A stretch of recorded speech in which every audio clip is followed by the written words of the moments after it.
So I just reviewed my win-loss statement from Royal Caribbean for 2025. How much am I losing per day? And is it still a value to earn comps in 2026? Let's find out.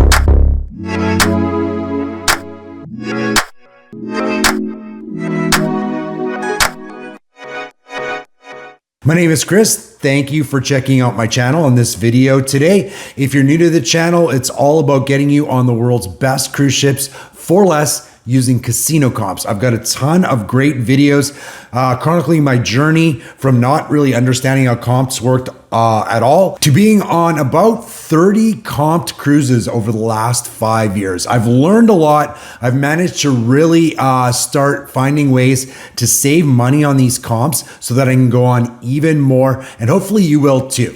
Hopefully you'll check out my channel. So I've been saying over the last year or so that my average daily losses on Royal Caribbean is about $50 a day in the casino. And that is actually a really good number when you think about how much it costs to cruise. If you're cruising on comps, you're probably saving a couple or even a few $100s a day on cruise fare. So spending $50 a day in the casino and all the fun that goes around it and the free drinks, it really tends to be a good bargain.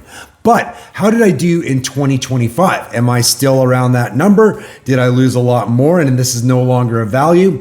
Well, let's check it out. So here's my win-loss statement from 2025. And as you can see, I lost $1,450.75 in the casino in 2025 aboard Royal Caribbean ships. All right, but is that a value?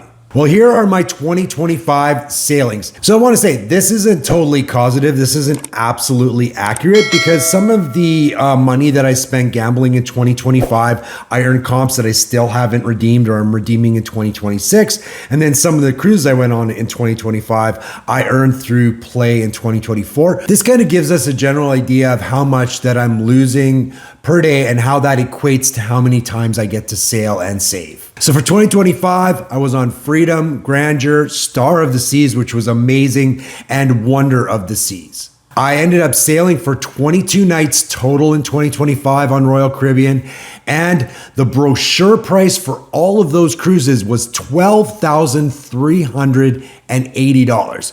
Obviously, if I would have to pay full fare for these cruises, I may have gone on one cruise last year, maybe two.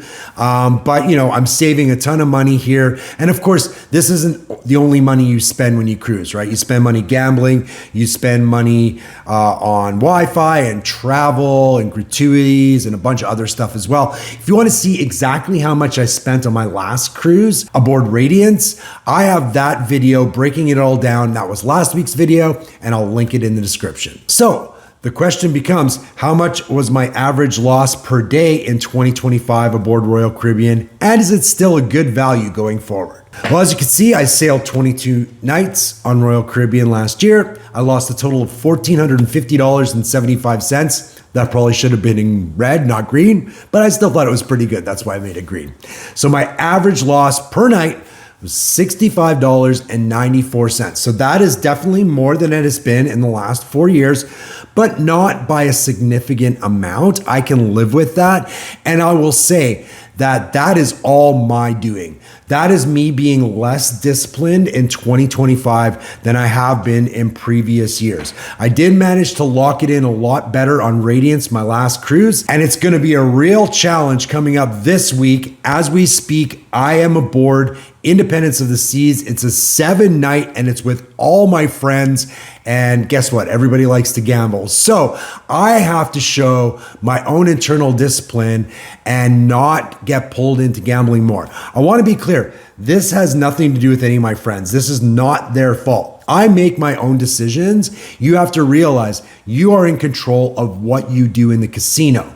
The more you're disciplined, the less you're going to spend and the more you're going to be able to cruise. And that's my mindset going into this Independence of the Seas sailing, but we will see. There's a lot of videos coming up in this series, including, you know, how the casino went, how much I won or lost.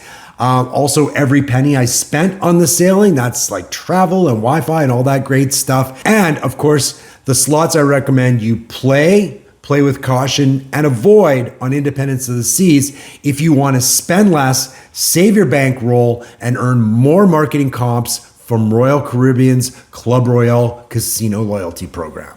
Hopefully you'll join me. Make sure that you subscribe to the channel and click the notification bell so you know when the videos are coming out. And if you enjoyed this video or found it helpful, please consider giving it a like or hyping it up.